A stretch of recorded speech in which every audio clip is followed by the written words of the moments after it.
अस्सलाम वालेकुम दोस्तों। आज का मेरा टॉपिक बहुत ही दिलचस्प मज़ेदार है।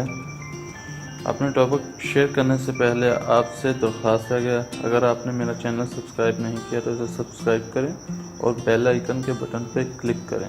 आज का मेरा टॉपिक बहुत ही मशहूर सब्ज़ी है जिसे हम सब्ज़ियों का बादशाह भी कहते हैं, जिसका नाम टेंडे है। टेंडे हलक की नाली को तर रखते हैं। टेंडे सोजश के खिलाफ काम करते हैं। टेंडे खुश्क खांसी में फ़ायदा पहुंचाते हैं।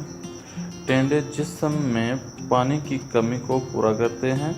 टेंडे पसीने से होने वाली जलन को दूर करते हैं।